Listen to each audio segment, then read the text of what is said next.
A wall of white wind slammed against the glass windows of the office tower as the winter storm raged outside. But even through the blinding swirl of snow, Asher Vale could see her, an impossibly small figure huddled on the marble steps below, arms wrapped around herself, her thin dress whipping in the icy gusts. Something in the way she sat there, unmoving, made his heart jolt in a way no quarterly report ever had. He stared harder, unable to shake the eerie stillness around her, until she finally lifted her face toward his window as if she somehow knew he was watching. Her lips trembled as she mouthed a single word he felt rather than heard: help. For a man who had mastered billion-dollar negotiations, global conferences, and boardroom storms fiercer than weather, Asher had never felt so unprepared in his life. And yet he was already moving, grabbing his coat, racing down the stairs two at a time, driven by an instinct he didn't understand.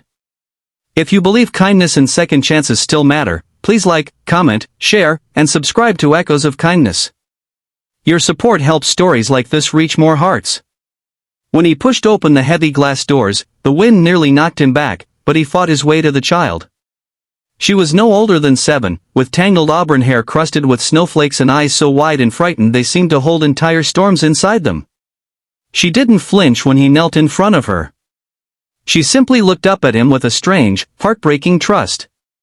He wrapped his coat around her and lifted her gently, feeling how weightless and cold she was. "Where's your mother?" he murmured. Her small voice shivered against his chest. She said, "You're the only one who can help us." The words hit him harder than the freezing air. He held her tighter, rushing her inside the warm lobby, where employees gasped and scattered to fetch blankets and hot cocoa. The girl didn't resist anything, she just kept her tiny hands clutching his shirt, as if letting go would ruin everything. When she finally relaxed enough to look up at him, she whispered her name, Soraya. It felt delicate, like a name that had almost been lost to the world. Asher brought her to his office, where he kept the lights low and the heaters running high. While she warmed up, he tried to understand her presence. Soraya explained in broken pieces, sometimes stopping to catch her breath as if every memory cut her from the inside. She and her mother, Mei Lai, had been living in a rundown rental far on the outskirts of the city. Mei Lai had fallen ill weeks ago, a sickness that progressed too fast, too brutally. She could no longer stand, no longer speak without pain. And yesterday, desperate and knowing time was running out, she had sent Soraya into the storm with one instruction: find Asher Vale. But Asher had never heard of them. He couldn't understand why a stranger, a mother on the edge of death, would send her fragile daughter to him. Yet there was no hesitation in Soraya's certainty. She said, "You helped her once," the girl whispered. Asher's breath caught. He sifted through old memories, the ones he rarely revisited. He remembered being in his early 20s, walking home after his part-time job at a small hardware store. He remembered a woman crying outside a convenience shop, penniless, scared, and heavily pregnant. He had given her whatever he had in his wallet at the time, barely enough for a meal and a bus ride. She had thanked him with such overwhelmed relief that he remembered thinking it was far too much gratitude for so little help. He never saw her again. Until now, perhaps. Realization spread through him slowly, painfully. If Mei Lai was that woman, then she had spent years holding on to his name, his simple act, as a lifeline. The idea both humbled and shattered him. He stood suddenly, grabbed his keys, and lifted Soraya into his arms once more. "Take me to her," he said. She nodded, tears streaking down her red cheeks. They drove through streets blanketed in white, the storm finally beginning to ease. The early hours of daylight filtered through thick clouds, turning the city into a gray-gold world where everything looked softer, quieter, almost suspended in time. Soraya guided him to a crumbling apartment complex that seemed more abandoned than lived in. The stairs creaked under their weight, and the hallway smelled of dampness and forgotten lives. Inside a dim one-room unit, Mei Lai lay on a mattress pushed against the wall, wrapped in thin blankets. Her breathing was shallow, her face pale and sunken, but her eyes opened when she heard them enter. When she saw Asher, her expression crumpled into something between gratitude and relief so deep it nearly brought him to his knees.